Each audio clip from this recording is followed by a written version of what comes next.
জীবন এটি শুধু একটি গল্প নয়, এটি একটি বিশাল উপন্যাস। প্রতিদিন আমরা নতুন অধ্যায় লিখি, নতুন গল্প তৈরি করি। এই শহরে কেউ স্বপ্নের পিছনে ছুটছে, কেউ বা জীবনের বাস্তবতার সাথে লড়াই করছে। ব্যস্ত এই রাস্তায় প্রতিটি মানুষ একটি গল্প বয়ে বেড়াচ্ছে।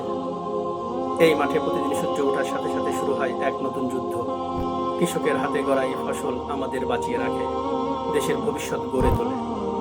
শিশুরাই জাতির ভবিষ্যৎ, আর শিক্ষকরাই তাদের গড়ে তোলার কারিগর। এক একটি পাঠ, এক একটি অনুপ্রেরণা তাদের জীবনের পথ তৈরি করে। জীবনের আরেকটি গল্প লেখা হয় এখানে, যেখানে ডাক্তাররা নার্সরা জীবন বাঁচানোর লড়াই চালিয়ে যান। প্রতিটি রোগীর সুস্থতা তাদের জন্য এক একটি বিশাল জয়। জীবনের শেষ অধ্যায়টা হয়তো একাকী, কিন্তু প্রতিটি ভাঁজে জমে থাকে শত গল্প, অভিজ্ঞতার পাহাড়। বৃদ্ধাশ্রমে বসে থাকে এই মানুষগুলোর চোখে লুকিয়ে আছে এক জীবনের ইতিহাস।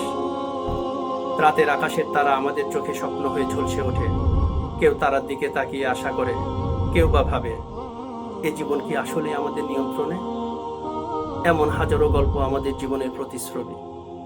আমরা শুধু রেখে যাব আমাদের ভালোবাসা, আমাদের কাজ, আমাদের স্মৃতি।